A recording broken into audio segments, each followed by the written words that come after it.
And that really, hyped it into overdrive. Hyperdrive? Hyper overdrive. Hyperdrive.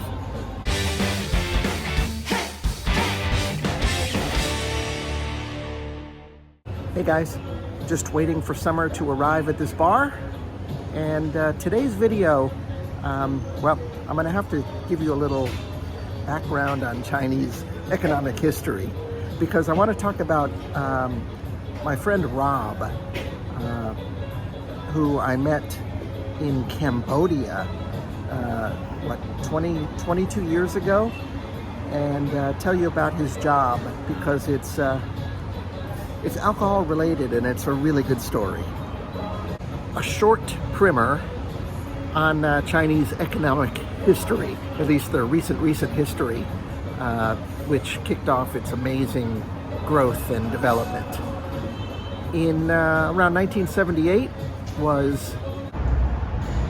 I'm just waiting for you. Oh, okay. Do you want to go inside?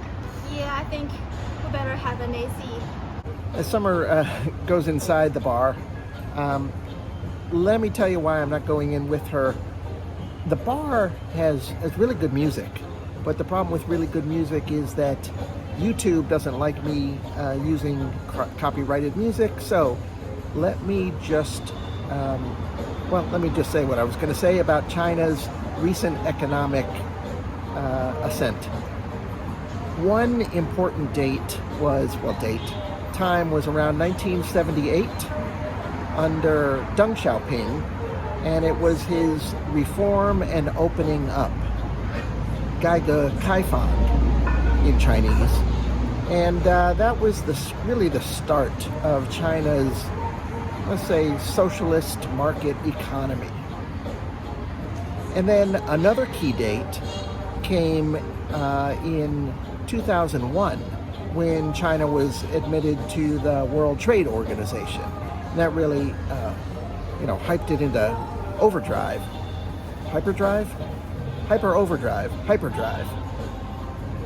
And so 2001, I want to set those dates because I met Rob and Tanya when we were both on a separate trip to Cambodia in 2002. And I learned from them that they had, they were just about to move to Shanghai, where Rob was working for this Danish company.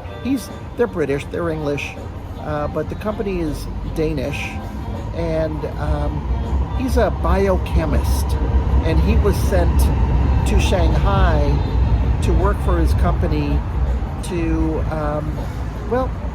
basically get a feel for what Chinese tastes of liquor were, and see if he couldn't figure out how to entice the Chinese to drink Western-style liquor.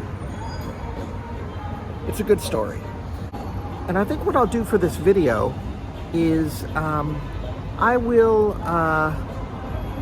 record the rest of the story at home, but play a lot of the video in the bar because I think it's more interesting to be in a bar than to watch me read a story out of my journal from 20 years ago.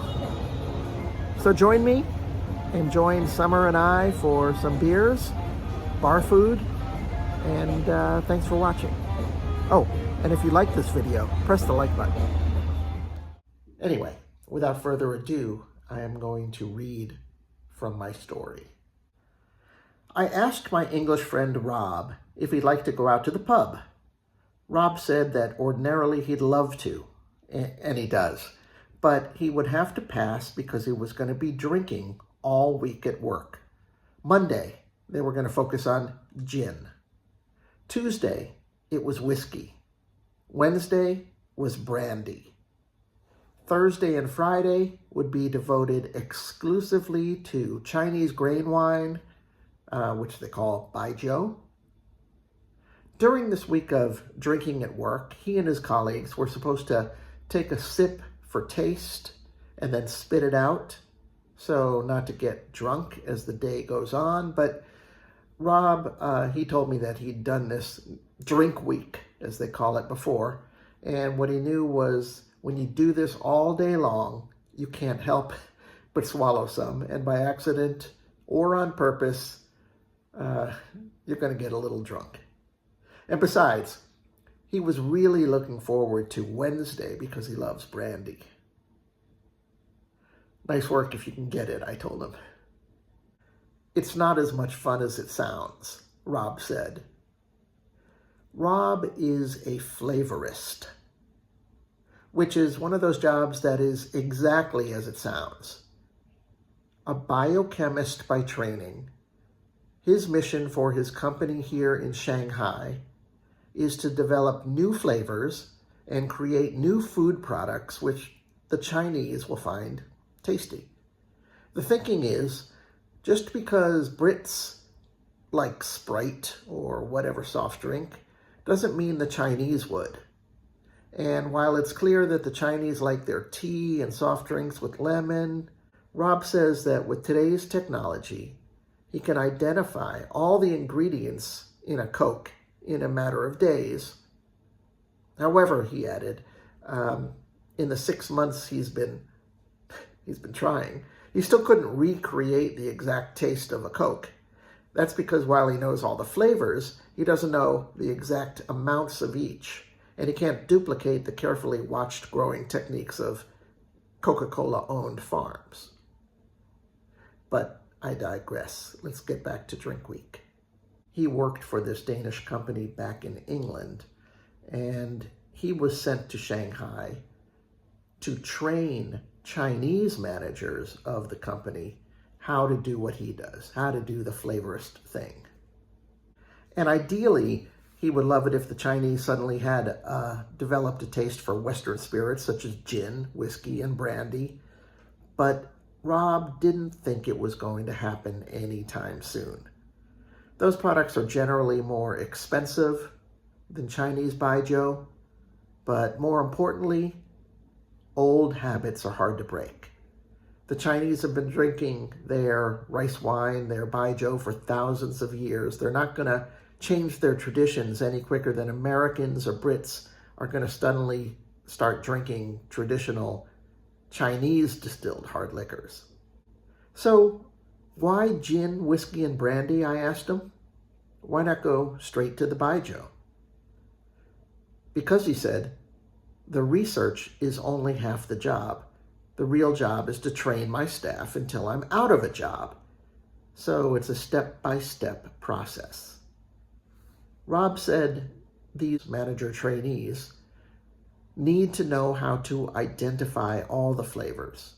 And the way Rob was trained was with Western flavors. And so that's the way he trains his Chinese managers, with Western flavors. By the way, he said he is not looking forward to Thursday and Friday, the baijiu days. Rob pretty much hates baijiu. He's a sophisticated drinker, that's what he tells me. And he knows the way that baijiu burns the throat on the way down is a sign of a cheap product. He said he can't tell much difference from the baijiu you get for 4 yuan a bottle from the really good stuff you get for 300 yuan a bottle. All I knew is the other night we were at a barbecue at a house of a friend of his. It was raining and the host had a hell of a time trying to get the charcoal lit and the barbecue, especially because he didn't have any more lighter fluid. Rob, being the expert he is, suggested they buy a bottle of baijiu and give it a try. He put on his raincoat, walked to the corner store, came back with the cheapest bottle he could find. He poured some over the charcoal, lit a match, and wow! The flames jumped about a foot high. It was hilarious. Personally, and I'm talking about me here, I'm not that much of a drinker of hard liquor. I'm more of a beer drinker, a wine drinker. That's why I love places like Dodgerman, where we are now. And I rarely drink, whiskey, brandy, gin. So I don't have Rob's sophistication in tastes, but kind of agree with him on the baijiu. I can't drink it. I've never acquired a taste for that. To me, it's just like a motor oil on my throat. But at the same time, I am fascinated by baijiu in a way. When I watch people order it at a table at a restaurant, you see these big groups of men, a group of men sitting around a round table, and they have this bottle delivered to the table, and it comes in a box. They'll take out the bottle, they'll kind of study the box, they'll study the bottle, it's kind of like a ritual thing, and then they'll drink the bottle dry. They drink in these tiny little glasses, refilling each other's glasses whenever they're empty, over and over again. Rob says it's basically similar to the way Westerners order beer and wine at restaurants. But he added, it's not beer, it's baijiu. And at that point, I got what he was saying. Okay, I understand. This is a rough week for you. I don't envy you. Dreadful week. Thank you, he said. And then his wife added this. It could be worse.